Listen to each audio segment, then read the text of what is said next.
Welcome to the Crescent City, New Orleans. Just 2 days here as a first-time visitor, and you quickly understand why this place is unlike anywhere else in America. It's a city where history isn't tucked away in a museum. It's hanging right over your head on these beautiful cast-iron balconies.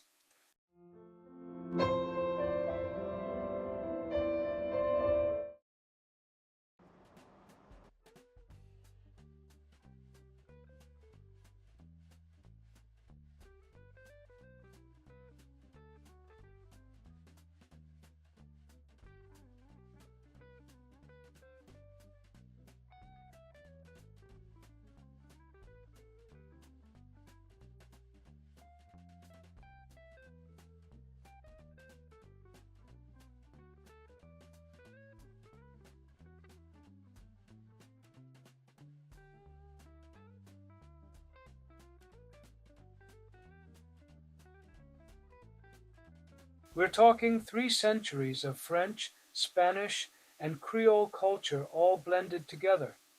Every building tells a story, and every street corner offers up incredible music and food.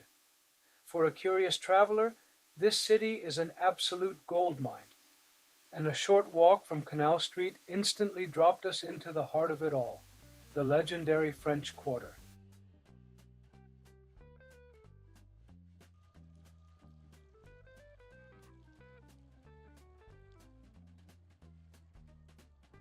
Right in the center of the quarter, overlooking Jackson Square, stands the majestic St. Louis Cathedral. Officially known as the Cathedral Basilica of St. Louis, King of France, this building is a true piece of American history. It holds the title as one of the oldest cathedrals in continuous use in the entire United States. Stepping inside, you instantly feel that unique sense of tranquility and tradition that goes back hundreds of years.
Just a couple of minutes from the cathedral, you hit the iconic heart of New Orleans tourism.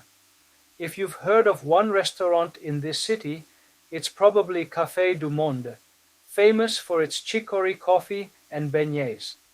As you can see, the line was already out the door.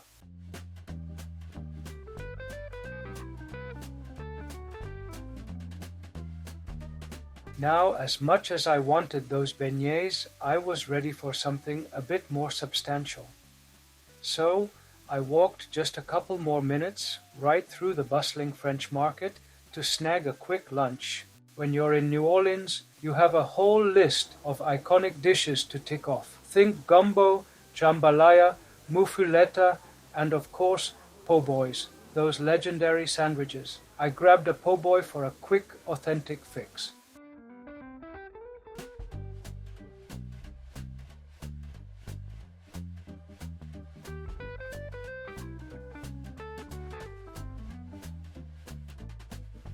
With my po' boy fueling me, I spent some time wandering the bank of the mighty Mississippi River, enjoying the river views and the spectacular city skyline from the waterfront. But with only 2 days on the clock, efficiency was key. Since the hop-on, hop-off tour line is located right near the river and Jackson Square, I made the call to take the bus. This sightseeing tour is worth it, as it conveniently covers almost all of New Orleans' most important highlights and landmarks, from the French Quarter to the Garden District. Speaking of the bus tour, our guide had a fantastic story about the Le Pavillon Hotel. It centers around one of the most unexpected antiques you can imagine, a genuine hand-carved Carrara marble bathtub that once belonged to Emperor Napoleon Bonaparte himself. At the Pavillon Hotel, beautiful over the hill, but they have a very interesting collection of artifacts inside. One of them is being one of Napoleon's bathtubs. At a time when people were taking baths on a monthly or bi-monthly basis, Napoleon was taking up to 15 baths a day. Now, if you'd like to take a bath in Napoleon's bathtub, suite just $7,000 a day. To sweeten that deal for you a little bit, though, staff does bake you over and jelly sandwiches for all him every evening. So suddenly somebody makes it work out. The bus tour had one major convenience. Stop 15 dropped me off perfectly for walking through the famous Garden District. While the iconic St. Charles Avenue streetcar is also a great choice, the bus just saved time.